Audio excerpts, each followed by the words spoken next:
কথায় বলে ভগবান যখন দেন তখন ছাপ্পার ফারকে দেন, আর ঈশ্বর চাইলে সত্যি নিমেষে ঘুরে যেতে পারে ভাগ্যের চাকা। এক ব্যক্তির সঙ্গে কার্যত হলো তেমনটাই। রাতারাতি ভাগ্যের চাকা ঘুরে গেল এক পরিযায়ী শ্রমিকের। ঘটনাটি বুঝতে পারছেন না ঠিক ভাবছেন হেয়ালি করছি। আরে না না, এবার তাহলে বিস্তারিত ব্যাপারটা জানাই। বীরভূমের মল্লারপুরের বাহিনা মোড়ের বাসিন্দা পরিযায়ী শ্রমিক সঞ্জয় মেটে কর্মসূত্রে চেন্নাইয়ে থাকতেন। বেশ কিছুদিন আগে গ্রামের বাড়ি থেকে চেন্নাইয়ের উদ্দেশ্যে রওনা দেন। সেখানে রাজমিস্ত্রির কাজ করতেন বলে জানান সঞ্জয়। এরপর চেন্নাই থেকে বীরভূমের মল্লারপুরের বাড়ির উদ্দেশ্যে রওনা দেন তিনি। বাড়ি ফেরার সময় লোকাল ট্রেন ধরার জন্য বোলপুরের শান্তিনিকেতন স্টেশনে নেমেছিলেন তিনি। আর সেখানেই লুকিয়েছিল আসল রহস্য। 30 টাকা গাটের কড়ি খরচ করে লটারির টিকিট কাটেন সঞ্জয়। এরপর লটারির টিকিটটি নিয়ে বাড়ি ফেরেন। এরপরেই অবশ্য খুলে গেল কপাল।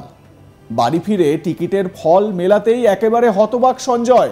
তিনি দেখেন লটারির প্রথম পুরস্কার অর্থাৎ 1 কোটি টাকা জিতেছেন তিনি। লটারি জিতে যেন বিশ্বাসই হচ্ছে না তার। আগে এই 1 কোটি টাকা জেতার পর মানে কোটিপতি হওয়ার পর যে আনন্দটা হয়, সেই আনন্দ এবং তার সঙ্গে কৌতূহল, আতঙ্ক সবকিছুই মিশিয়ে রয়েছে। দেখুন সঞ্জয়ের সেই মুহূর্তের ছবি।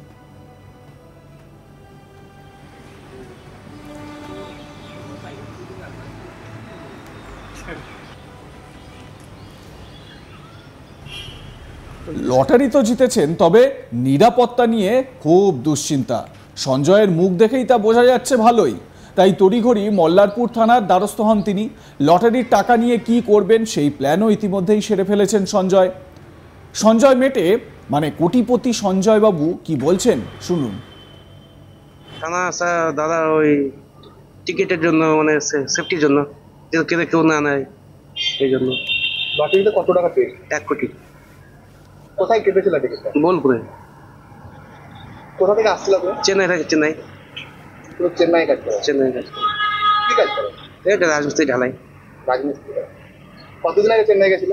এই তো 40 দিন হলো। কালকে বাড়ি ফিরছি। কালকে বাড়ি এসেছি। টিকিটটা কোথায় কেটেছিল? বোলপুর। বোলপুরে ট্রেন থেকে নেমেছিল কিসের জন্য?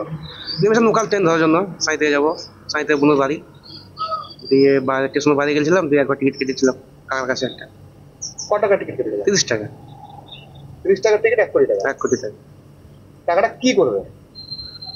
টাকাটা ঘর বাড়ি করবো, জমি যায় কিনবো একটু নিয়ে।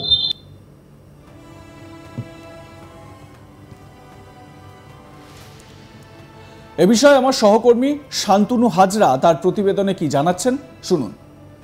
রাজমিস্ত্রি 30 টাকায় হলেন কোটিপতি একেবারে রাতারাত্রি। হ্যাঁ, 30 টাকার লটারি কেটে একেবারে 1 কোটি টাকার যে লটারি পুরস্কার রয়েছে সেই পুরস্কার কিন্তু জিতে নিলেন। আর জিতে কিন্তু তিনি কোটিপতি হয়ে গেলেন। আর কোটিপতি হওয়ার পরই কিন্তু নিরাপত্তার জন্য থানায় দ্বারস্থ হলেন। বীরভূমের মল্লারপুরের বাসিন্দা।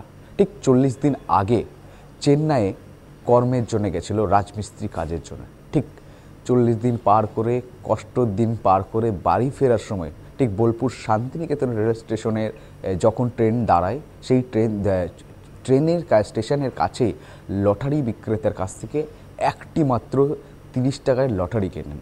আর সেই লটারি কিনেই কিন্তু মল্লারপুর পৌঁছে যান। আর মল্লারপুর পৌঁছাতেই তিনি জানতে পারেন তার ভাগ্য খুলে গেছে। তিনি কিন্তু 1 কোটি টাকা বিজয় প্রাপ্তি হয়েছে। আর তারপরেই কিন্তু যখন রেজাল্ট দেখে, তারপরেই যখন 1 কোটি টাকা বিজয়ী হয়, সঙ্গে সঙ্গে মল্লারপুর থানায় কিন্তু যে হাজির হয় সঞ্জয়। সঞ্জয়ের বাড়ি হচ্ছে মল্লারপুর থানার অন্তর্গত বায়েনপাড়াতে। রীতিমতোই তার পরিবার যেমন খুশি, আশ্বাস, অন্যদিকে সঞ্জয় তেমনটাই খুশি। কারণ তিনি পেশায় রাজমিস্ত্রি। দূর দূরান্তে কিন্তু কাজ করতে যেতে হতো দিনের পর দিন। গরম, শীত, বর্ষা সর্বদাই তাদেরকে কাজ করে খাচ্ছে এবং পরিবারের মধ্যে এক আর্থিক টানপড়ন্ত ছিলই। সেই সমস্ত কষ্ট একেবারে এই লটারি বিজয় প্রাপ্তি হওয়ার জন্য ঘুচে যাবে। সঞ্জয় জানাচ্ছে যে জমি জায়গা কিনবে, বাড়ির লোককে ভালো রাখবে, এমনকি এই টাকা দিয়ে বিভিন্ন তিনি এবার ব্যবসায়িক কাজে কিন্তু তিনি মনোনিবেশ করবে। রীতিমতোই এই নিয়ে কিন্তু এলাকায় বেশ একটা খুশির ঝড় যে সঞ্জয় কোটিপতি হয়েছে, তাও আবার রাতারাতি। রাজমিস্ত্রি কাজ করত সঞ্জয়, আর সেই সঞ্জয় এখন যে রাজপ্রাসাদ বানিয়েছে সকলের, কিন্তু সে কুড়ে ঘরে থাকতো, কিন্তু সেই সঞ্জয় আজ 30 টাকার লটারি কেটে একেবারে বিজয়ী প্রাপ্তি হয়ে সেও কিন্তু এবার রাজপ্রাসাদ নিজের বানানো, নিজের তৈরি করতে পারবে বলেও কিন্তু তিনি একেবারে ভাবছে, এবং সেই স্বপ্ন একেবারে পূরণ হয়েছে বলেই তিনি জানাচ্ছেন। অন্যদিকে পরিবারের অন্যান্য সদস্যরা বলছে যে সঞ্জয়ের এই টাকা পেয়ে তারা খুব খুশি, কারণ তাদের দিন আনে দিন খায়, নুন আনতে পান্তা ফুরায় এমন একটা পরিস্থিতি তাদের বাড়িতে চলে এসেছিল। সঞ্জয়ের উপার্জনের উপর তাদের জীবন জীবিকা নির্ভর করতে, এমনকি সঞ্জয়কে পরিবার ছেড়ে খুশির দিনে হোক বা আনন্দের মরশুমে হোক সমস্ত কিছু ছেড়ে কিন্তু তাকে বাইরে কাজ করতে যেতে হতো, পরিবারের সাথে সময় কাটাতে পারতো না। একাধিক সমস্যা যেমন তৈরি ছিল পরিবারের মধ্যে, দুঃখ যন্ত্রণা বেদনা একটা সঞ্জয়ের পরিবারের মধ্যে ঘর করে বসেছিল, অন্ধকারের আচ্ছন্ন হয়ে পড়েছিল। সেই অন্ধকার একেবারে ঘুচে গেল মাত্র এই 1 কোটি টাকা বিজয়ী হওয়ার পর থেকে। সঞ্জয় শান্তিনিকেতন থেকে লটারি টিকিট কেটে বাড়ি পৌঁছে তার ভাগ্য যেন খুঁড়ে গেল। দেখা গেল যে সঞ্জয় রাতারাতি কোটিপতি হয়েছে, এবং কোটিপতি হওয়ার পরপরই যখন এই লটারি টিকিট তার রেজাল্ট মিলিয়ে দেখে, যখন সে বিজয়ী প্রাপ্তি করে, সে প্রথমে বিশ্বাস করতে পারেনি। পরবর্তীতে সমস্ত কি সংখ্যা মিলে যাওয়ার পর একেবারে মল্লারপুর থানায় কিন্তু টিকিট নিয়ে হাজির হয় সঞ্জয় নিরাপত্তার জন্য। এই মুহূর্তে সঞ্জয় কিন্তু পরিবারের সঙ্গে থাকবে, পরিবারকে আর ছেড়ে কোথাও তাকে কাজে যেতে হবে না, এই ধরনের তিনি মন্তব্য করছেন। তাতে তার পরিবারের মধ্যে সুখ এবং শান্তি ফিরে আসবে। যে অর্থের জন্য পরিবারকে ছেড়ে তাকে দূর দূরান্তে কাজ করতে যেতে হতো, আজ তাকে সেই কাজ করতে যেতে হবে না। সুখের দিনগুলো, আনন্দের দিনগুলো, উৎসবের দিনগুলো সঞ্জয় পরিবারের সাথে এক ঐক্যবদ্ধভাবে কাটাতে পারবে, এমনটাও জানাচ্ছে সঞ্জয় এবং সঞ্জয়ের পরিবারের সদস্যরা। একবার এই রাজমিস্ত্রি সঞ্জয়ের একবার তার পরিস্থিতিটা ভাবুন। 1 কোটি টাকা হঠাৎ করে জিতে গিয়েছে। এতদিন রাজমিস্ত্রির কাজ করে ডেলি বেসিসে টাকা রোজগার করে কতই বা টাকা পেত, হয়তো খুব বেশি হলে প্রত্যেক দিনের কাজের জন্য আমি ধরলাম 1000 টাকা করে পেত, আর যদি 30 দিনই কাজ করতো তাহলে 30,000 টাকা মাসে রোজগার হতো।